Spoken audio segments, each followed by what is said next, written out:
بندے کے دار اختیار سے باہر کی بات ہے کہ وہ جزا فضا کرے، آہوداری کرے یا گلا شکوہ کرے۔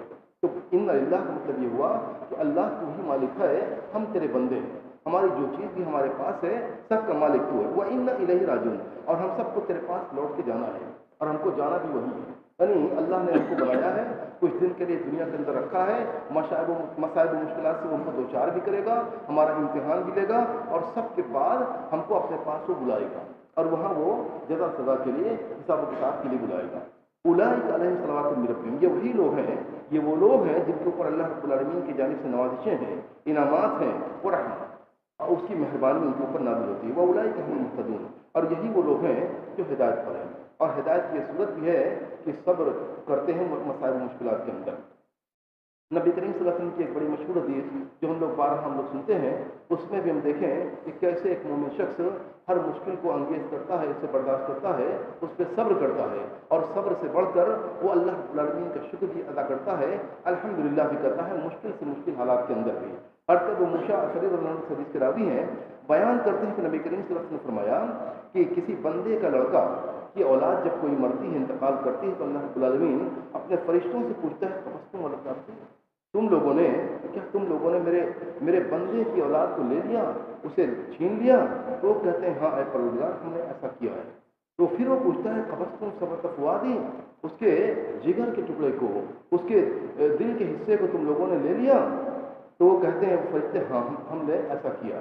اللہ رب العالمین پوچھتا ہے فماذا قال عبدی، میرے بندے کی زبان پہ کون سی بات آئی؟ اس کو تم لوگوں نے مشکل میں ڈالا، اسے مصیبت میں ڈال دیا، اس کی اولاد کو چھین لیا، تو ایسی صورتحال میں میری بندے کی زبان سے کیا نکلا، اس نے کیا کہا؟ تو وہ فرشتے کہتے ہیں حمیدک واسترجع، اے اللہ اس بندے نے تیری تعریف کی، الحمدللہ کہا، واسترجع، اور ان للہ و ان الیہ راجعون پڑھی۔ یہ بندے کی صورتحال ہوتی ہے کہ جب وہ صبر کرتا ہے تو اس کی زبان پہ ان للہ آتا ہے، اور کبھی بھی وہ گریہ وزاری نہیں کرتا، آہوداری نہیں کرتا۔ اللہ رب العالمین خوش ہوتا ہے اور فرماتا ہے ابن لیعبدی بیتا فی الجنہ وسموہ بیت الحمد، میرے اس بندے کے لیے جنت میں گھر تعمیر کر دو، بنا دو، اس کے لیے تعمیر کر دو، میرے بندے کے لیے جنت میں گھر تعمیر کر دو۔ اس نے بہت بڑا کام کیا، مشکل حالات اس کے اوپر آئی، لیکن اس نے صبر کیا، اور پھر بھی اس نے ہمارے اللہ کہتا ہے کہ ہم نے اس پر تعریف کی، اس نے حمد بیان کی، شکریہ کے دامن کو نہیں جانے دیا اپنے ہاتھ سے، تو وسموہ بیت الحمد، اور اس گھر کا نام بیت الحمد رکھا، یعنی تعریف کا گھر۔ اس حدیث سے بھی ہم سمجھ سکتے ہیں کہ ایک مومن کی کیا شان ہونی چاہیے کہ مشکل سے مشکل حالات میں وہ صبر کے دامن کو نہیں اپنے ہاتھ سے چھوٹنے دیتا، اور پھر اس سے بڑھ کر وہ اس مقام کو پانا چاہتا ہے جہاں سے وہ اللہ رب العالمین کے ہر فیصلے سے وہ راضی رہتا ہے، اور پھر بھی وہ کسی حالت میں بھی اللہ رب العالمین کی شکر گزاری سے اپنے آپ کو دور نہیں کرتا، ہر حال میں وہ اللہ رب العالمین کا شکر بجا لاتا ہے۔ اللہ رب العالمین سے دعا ہے کہ ہم سب کو انہی چیزوں کو سمجھنے کی اور ان پر عمل کرنے کی توفیق فرمائے۔